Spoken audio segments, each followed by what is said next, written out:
Hey guys, how's it going? Hey, I really miss you guys. Want to let you know that I'm praying for you. I've been thinking about you a lot. I'm bummed that I don't get to see you face to face, but I'm excited. I'm thankful that we have the technology to do this and to see each other online. Hey, we're going to be taking a break from our Apologetics Thinking Christian series because I thought it'd be a good idea for us to talk about something a little bit more relevant to what's going on. So that's what we'll be doing the next couple weeks. And today I want to talk about something specific. Look, things are really weird right now, obviously. But I think probably the weirdest thing for me about this time is that we have so much time. I remember when everything started getting canceled a couple weeks ago. NBA season was canceled. All the other sports leagues were postponing stuff. Schools were canceled. Church got canceled. People were ordered to stay inside. And I remember thinking, what are we going to do with all of this time? We're just going to go crazy. Okay, I try not to spend a lot of time on things like TikTok, but I did fall down a TikTok hole yesterday, and I noticed this theme of people are kind of asking the question, what do I do with this time that I have? And a lot of those answers were, I guess I'll make funny TikTok videos, or I'll just kind of chill, or I'll hang out, or I'll sleep, or I'll waste the day away. I even asked some of you guys, like, what are you guys doing with your time? Some of you are just like, hey, I've been taking a lot of naps. Some of you are, I'm still doing homework, but I'm also just kind of chilling and hanging out. And then some of us, I think this is kind of leading us to a bit of a stir craziness. We feel like we're trapped inside, and maybe this even leads to work. So this is what I want to do today. I want to challenge us and ask us, well, what should we be doing with this time? Look at Ephesians chapter 5, verse 15 through 17. You don't have to turn there, but I'm going to read Ephesians chapter 5. Paul is talking, and he says, look carefully then how you walk. Not as unwise, but as wise, making the best use of the time because the days are evil. Therefore, do not be foolish, but understand what the will of the Lord is. Paul is talking to people, he's talking to Christians who are trying to honor God in a really chaotic world, in a chaotic situation in world history. Right? They're getting persecuted for their faith. There's disease. There's all sorts of things happening. And on top of that, it's just hard to be a Christian. Sometimes it's hard to be a Christian in that culture. And he says something interesting. He says the days are evil because everything is mounted against you, it seems. So he challenges them to make the best use of their time. He says, know God's will for you in this time. Well, I want to do the same for us. Look, in this time when we have a lot of time, but also the world feels like it's kind of collapsing in and of itself, 2020 has been a very strange, very chaotic year so far. You could say that the days feel evil. They feel chaotic. But what do? As Christians, Christians, as teenagers, middle schoolers, high schoolers, what are you supposed to be doing with this time?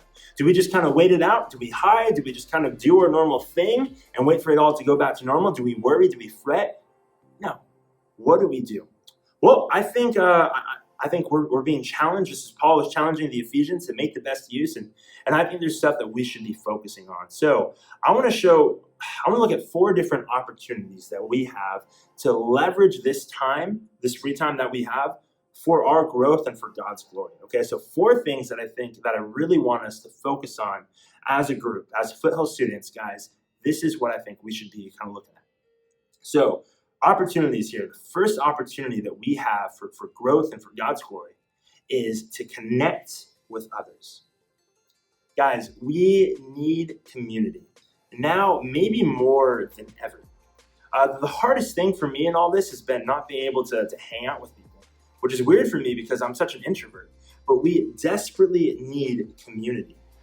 Guys, we need to be plugged in. Look at what Hebrews chapter 10 says.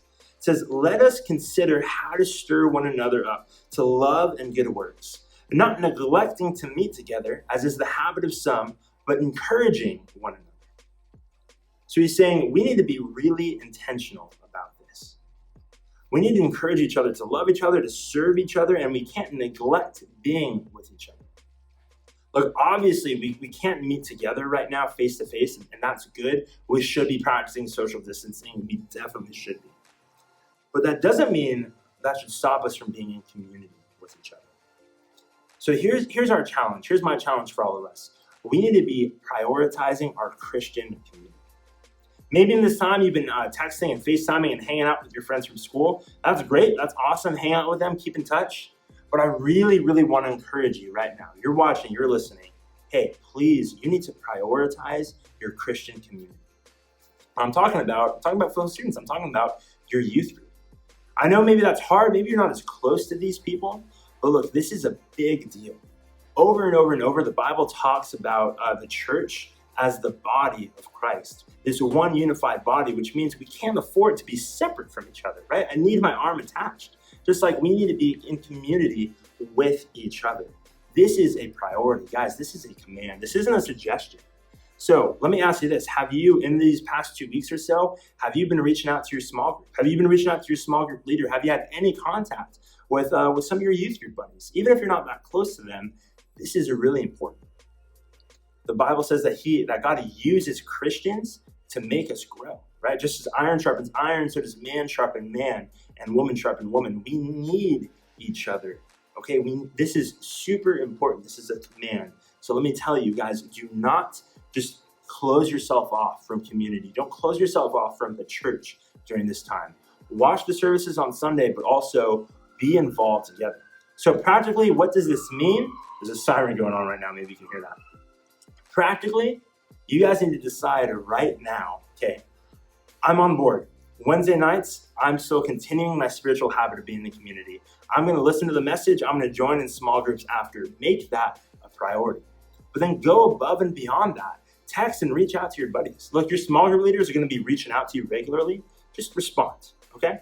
I know a lot of us, we struggle with responding to text and staying in community, but just respond. Make that something that, yep, I'm going to do this. Also, super simple, just follow us on Instagram. Every day, we're going to be putting out some new stuff, some funny things, some helpful things, some videos, some devotions. We just really, really want to stay engaged with you guys. Okay, so follow us on Instagram. Keep in touch with your leaders, with your buddies. Look, when we come back eventually, whenever that is, I don't want it to be like, wow, who are you again? What was your name again?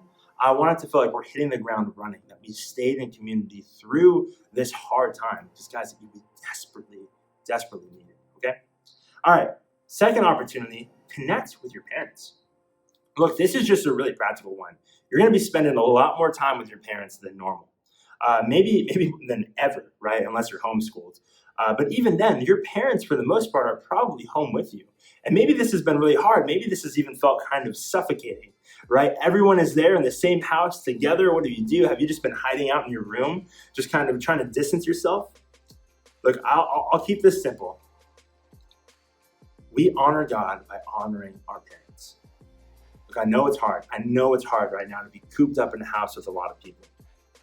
But I just want to challenge you to think differently about this, okay? It's okay to have your alone time. It's okay to do your own thing. But your parents are not dead weight. They're not just there to support you. And I know you know this deep down, but I want to remind all of us this. Love your parents. Serve them by getting to know them. In fact, take this opportunity that we won't have again, this opportunity of spending so much time with them. Don't waste it. Get to know your parents. One of my biggest regrets, I think, is that I didn't get to know my family better when I was living with them. Now that I'm gone, I realized, man, I wasn't as close as I thought I was. I kind of avoided them a lot, and that was a mistake. One of the most harmful things about American families is this idea that teens and parents shouldn't get along, and that's nonsense. But God created the family unit with parents as the leaders to disciple and lead you guys. I know sometimes it's hard, but don't push against them, okay? Remember that they're actual people. So I want to challenge you guys something really simple just this week. Get to know your parents. Ask them questions that you don't know the answers to. Like, hey, do you know what their favorite movie is? Do you know where they went on their first date? Do you know if they were nervous or not? Do you know what they're looking forward to? Do you know what they're really into right now? Do you know when they became a Christian, when their faith became their own? Guys, if you're looking for something to do this week, take like half an hour, pick a day, and be like, hey, Mom, Dad, I want to get to know you a little bit better. And parents, if you're watching, do the same with your kids. Get out of your comfort zone. Watch some of the stuff they're into. Play one of their favorite games. Like, get into the stuff that they're in. You guys have tons of time, so use this to get to know your kids better instead of just, I'm going to get away from each other. I'm going to get away, you know?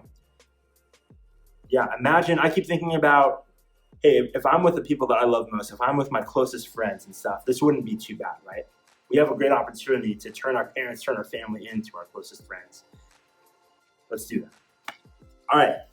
Opportunity number 3, Build spiritual habits. Look, this is a huge one for me.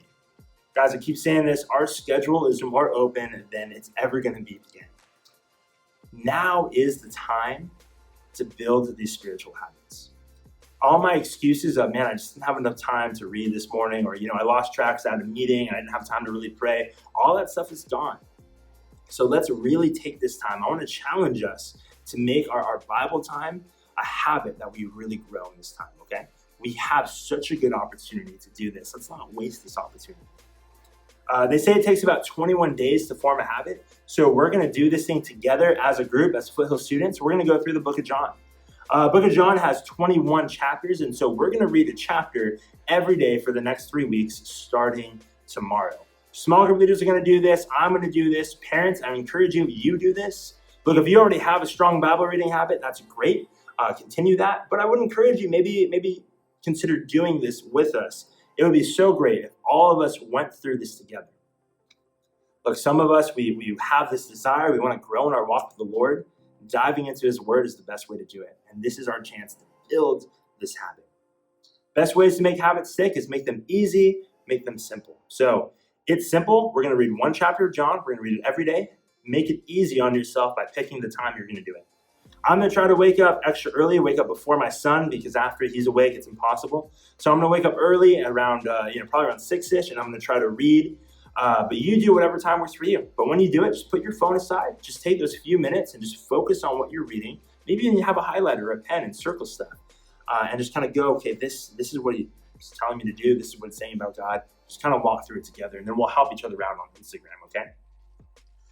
So pick that time. And what I'm going to do is after I finish reading, I'm going to pray. I'm going to pray through what I just read. And I also have a prayer list on my phone of about 5 or 6 things that I need to be praying for. And I'm going to pick one of those every day. And I'm going to spend a few minutes after reading just praying for that. All right? Guys, this is an investment opportunity. It really is. Invest in this time in the Word, and you're going to see huge growth. I promise you. Look, some of you guys are already starting to save for college and retirement. It's great. Do that early. Even better eternal reward, eternal investment to spend time in the Word. All right, let's finish up. This is our last thing I wanted to talk about, our last opportunity. And that opportunity is to grow in our trust in Jesus. To not worry, but to trust in Christ.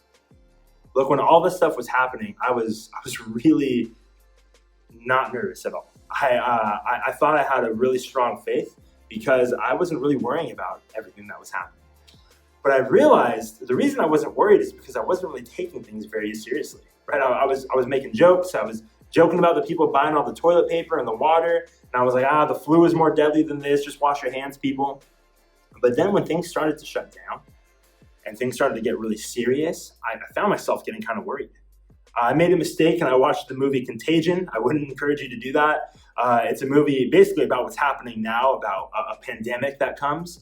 And it made me really nervous. I started getting worried and scared. And I was worried that we were going to run out of everything. I went to the grocery store and I saw the bare shelves. And I was like, man, I'm not prepared. What if riots happen? I started kind of getting in my thoughts. And I was getting a little freaked out. When I was calm, my faith was in myself. But then I took a step back and I saw how big it was. And I saw myself wasn't enough. Right? But coronavirus, this is a big deal. It really is. This is probably the most significant event that's going to happen in our lifetimes. This is going to change the world. This is going to change technology probably. This is going to change government. It's going to change travel. I saw somebody even saying that this could change, handshaking. Like we might not even shake hands anymore because of this. So this is a big deal. And unfortunately, this could probably get a lot worse than what it already is. I'm not saying this to scare you. I'm saying this, we should look and see what coronavirus is big. But it's not bigger than Jesus. Look at what Jesus says in John 16. He says, I've said these things to you, that in me you may have peace. In this world you will have troubles, you will have tribulations. But take heart, I have overcome the world. God's really been using this time for me to show, look, my trust, my faith in Christ can grow. It's easy for me to say that I trust in him for salvation, that I trust that he's going to save me. But when I started running low on supplies and I started getting kind of scared, it was harder for me to trust that he was going to provide for me. But he has. He's kept his promise. He's been good. So take this opportunity, guys. Grow in your faith. Grow in your understanding of who Jesus is. He is God. He is bigger. Okay? He's not worried about what's happening here. He's in control. And already God's been faithful. We were running low on toilet paper, and we had 2 different friends drop off toilet paper for us the other day. God has been so good, even in the midst of all these troubles and tribulations. All right? Okay, that's it. We're going to go to small groups in just a second, but I just want to encourage you guys. Look, don't let this time waste. I hope and I pray that my family and that yours, that you guys, we can come out of this time stronger. Stronger in our relationships with other believers, stronger in our relationships with our parents, stronger in our habits, and stronger in our faith in him. This is a real opportunity for us to grow, and I pray that I don't blow it. I love you guys. I'm praying for you. Stick around for small groups right now happening on Zoom, and I'll talk to you guys soon.